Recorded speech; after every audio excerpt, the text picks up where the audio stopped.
አብርሃም እና ሄርሜላ ቡዜና ዳኒ ያገናኙት ትላንትና ችግራቸውን እንዲፈቱ እንደዚህ መሆን የለበትም፣ እንደዚህ እሷ መልቅሳ መሄድ የለበትም እያሉ ነው። ቡዜና እንትን ማለት ነው። ልጅቷን አታስሩ ነው እንዳይኔ፣ ልጅቷን አታስሩ፣ ህይወታን አታበላሹ። በጊዜ ትውጣ። ምክንያቱም አብርሃም ለሷ የሚሆን አይደለም። ለሷ ለሩታ ያልሆነ አብርሃም ለሄርሜላ ይሆናል ብሎ የሚያስብ ጭንቅላት ማለት ነው።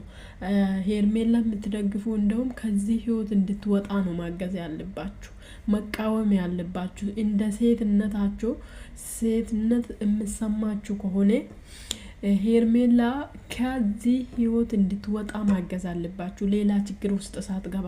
ምክንያቱም እንደ ሩታ ነው። እሷም ልጅ አሸቅፎ እሱ ወደ ሌላ ነው የሚሄደው። ነገም ሌላ ሴት ያያል። እሱ አንዴ የተለመደ ወንድ አይቀመጥም። ምክንያቱም እሱ ስራ ነው የሚፈልገው፣ አዲስ ነገር ነው የሚፈልገው፣ መቀያየር ነው የሚፈልገው። ሄርሜላ ወልዳለት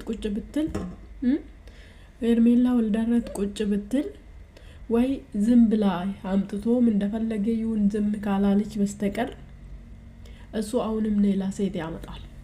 ወደዳችሁም ጠላችሁ ማለት ነው። እሱ ስራ ነው የሚፈልገው፣ መስራት ነው የሚፈልገው። መስራት አክቲቭ የሆኑን ሰው መርጦ ነው የሚያመጣ። ከሩታ ደግሞ በፍጹም አይረቅም። በምላሱ ይላል እንጂ ሰው ፊት ለፊት ሲሆን ይላል እንጂ ከሩታ አይርቅም። ምክንያቱም ከሩታ ራቄ ማለት እንጀራው ይዘጋበታል፣ መስራት አይችልም። በደንብ ከሷ ጋር ካልተጨቃጨቀ አይዲያ አይመጣም። በቃ ወደዳችሁም ጠላችሁም ማለት ነው። ስለዚህ የልጅቷ ህይወት እንዲበላሽ ካልፈለጋችሁ ልጅቷ ትውጣ፣ ሊቀቋት። ሳትረዳ ቀርቴ አይደለም። እንዴት አንድ ሴት እሷ ብቻ መሸከም አለበት እንዴ? ፍቅር እኮ እኩል ነው። ለምን እሷ ብቻ ሁሉ ጊዜ ስታገላለች ከሌሎቹ? በዚህ አሁኑ መጣላት ጀምራ ነገስ ምን ይሆናል? ቤተሰብ አስተዋውቃ የሆነ ህይወት ውስጥ ገብታ ነገ ምን ይሆናል ብላችሁ ነው የምታስበው? በዚህ ጊዜ እንደዚህ የሚያንከራትታ ሰውዬ ማለት ነው።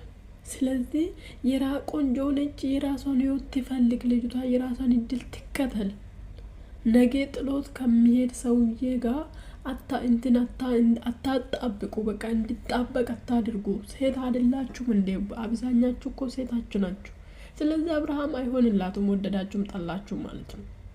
ስለዚህ ልጅቷ በጊዜ ራሷን ህይወት እንድትመራ ሊቀውቃት፣ እንደውም ማገዝ አለባችሁ ከዚህ ህይወት ነጥቃ እንድትወጣ ማለት ነው። ምክንያቱም ይሄ ህይወት የሚመጥናት አይደለም፣ የሚሆናላትም አይደለም። እኔ አልደግፋትም።